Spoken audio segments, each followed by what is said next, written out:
우리 민주당은 올해 상반기 중에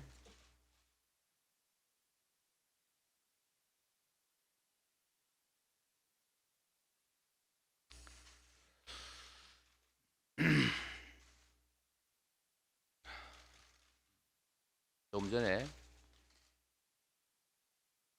분신하신 노동자께서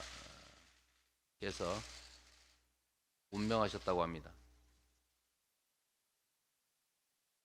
모두 아시는 것처럼 어제가 133주년 노동절이었습니다. 그런데 안타깝게도 어제 건설 노동자 한 분께서 정권의 노조 탄압에 항의하시면서 분신하셨습니다. 참으로 안타까운 일입니다. 온 마음을 다해서 쾌유하시기를 빕니다. 지금까지 정부가 건설 노조를 상대로 압수수색 13차례, 15명 구속, 소환 조사 950명 이렇게 조사했다고 합니다.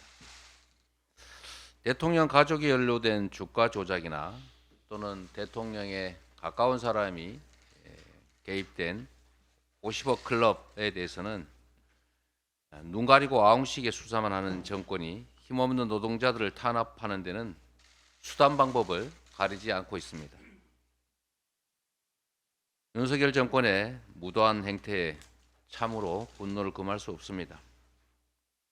대한민국의 노동 현실이 전태일 열사가 분신한 53년 전으로 퇴행한 것 같습니다. 노동자를 죽음으로 내모는 노조 탄압을 즉각 중단할 것을 촉구합니다. 노동시장의 이중구조는 우리 사회의 핵심 문제 중에 하나입니다. 전체 임금 노동자의 약 17%인 350만 명이 파견, 용역 같은 간접 노동자들로 추정된다고 합니다. 이분들은 임금과 고용 안정성 등에 있어서 매우 불합리한 차별에 직면해 있습니다.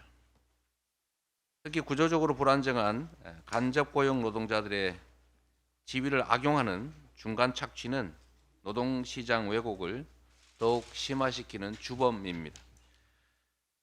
현행법에서는 파견 수수료에 대한 규제가 없습니다.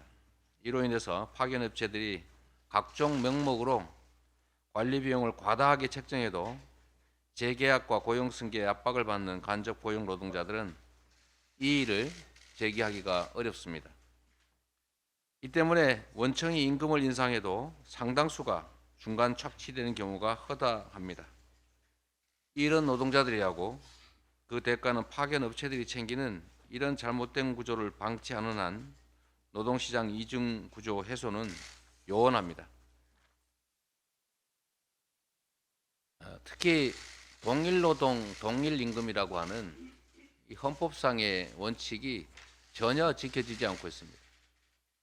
같은 사업장에서 같은 시간에 같은 일을 하고 같은 성과를 내도 비정규직이라는 이유로 임금의 차별을 받습니다. 사실 고용 안정성이라고 하는 것도 노동 조건 중에 매우 중요한 부분을 차지하는데 고용 안정성이 없다는 이유로 더 낮은 임금을 지급하는 것은 이중차별입니다. 대다수 해외 선진국들의 사례를 보면 똑같은 일을 정규직이 아니라 비정규직이 할 경우에는 더 많은 보수를 지급합니다. 그게 실질적으로 형평성에 맞고 더 합리적이기 때문입니다. 사용자 입장에서도 고용 유연성이라고 하는 건 또 다른 이익이기 때문에 노동자들의 고용 불안정성을 활용해서 노동 유연성을 이용해서 더 많은 이익을 취하기 때문에 더 많은 대가를 지급하는 게 너무나 당연합니다. 그런데 이런 것들이 전혀 지키지 않을 뿐만 아니라 비정규직이라고 하는 고용 안정성이 없다는 이유로 더 불리한 처우를 하는 것은 결코 온당치가 않다. 합리적이지도 않고 공정하지도 않다는 말씀을 다시 한번 드립니다. 우리 민주당은 올해 상반기 중에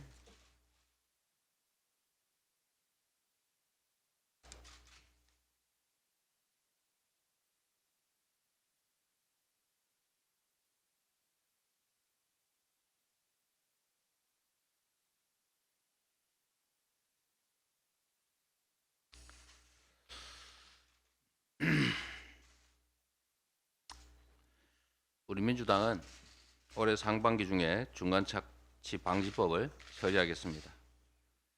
근로계약서의 파견 수수료 명시, 간접 고용 노동자 고용 안정성 강화 등의 제도적 장치를 관련법에 명시하겠습니다. 정부 역시 시대착오적인 노동계약을 중단해야 합니다.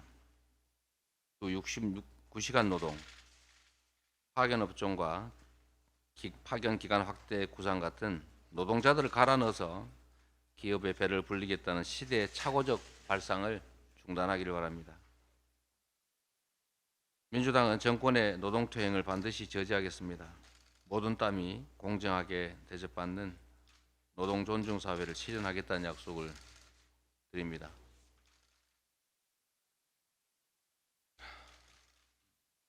조금 전에 분신하신 노동자께서 운명하셨다고 합니다.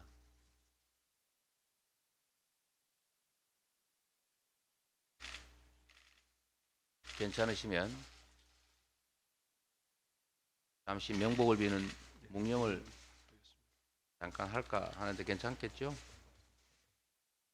모두 일어서 주십니다.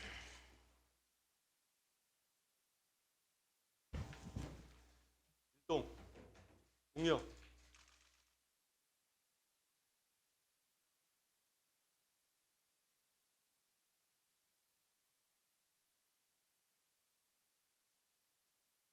바로